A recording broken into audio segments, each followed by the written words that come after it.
Prelims में बहुत बार ऐसे क्वेश्चंस आ जाते हैं जिनको देख के लगता है कि यार लॉटरी लग गई। ये क्वेश्चंस वो होते हैं जो या तो बार बार रिपीट हो रहे होते हैं या फिर उनको देख के समझ के आपको अपना कॉमन सेंस का यूज करना है और आंसर आराम से आ जाएगा। आज एक ऐसा ही क्वेश्चन देखते हैं जो बार बार रिपीट होता है और ये है विजयनगर एम्पायर के ऊपर।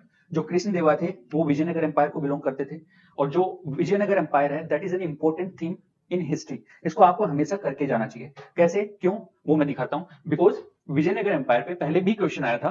2021 में क्वेश्चन था कि वुमेन इन विजयनगर एम्पायर है वो किस चीज में एक्सपर्टीज रखती थी।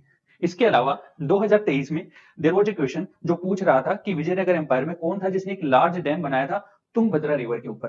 तो मतलब कि बार बार ये क्वेश्चन आ रहा है। ये तो सिर्फ पिछले 5-7 साल की बात है, उससे पहले भी ये क्वेश्चन बार बार पूछा गया है, ये थीम बार बार पूछा गया है। अभी इस क्वेश्चन को देखते हैं और टाइमिंग कृष्ण देवा के ऊपर बात है। ये पूछ रहे हैं कि उसके टाइम में the land tax was not uniform, it was Indeed based on the quality of the land. अब यहाँ पे अगर आपको क्वेश्चन का आंसर नहीं पता है, आपने पढ़ा नहीं है, तो भी इसको आंसर को निकाल सकते हो। कैसे? क्योंकि पुराने टाइम में जो टैक्सेशन सिस्टम होता था मोस्टली ज्यादातर एम्पायर्स में आप देखोगे कि क्वालिटी ऑफ लैंड जो होती थी उसके हिसाब से डिसाइड होता था कि ज्यादा टैक्स वो पे करेगा जिसकी लैंड ज्यादा फर्टाइल है और जिनकी लैंड फर्टाइल कम है उनको टैक्स कम देना होगा। तो that means this statement is correct. Second statement है private workshops and various industries were subject to specific taxes.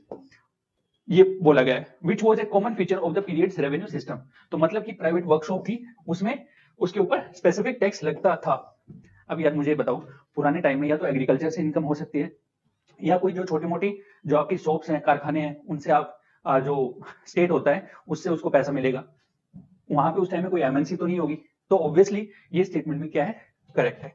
तो that means both the statements are correct and the answer would be C.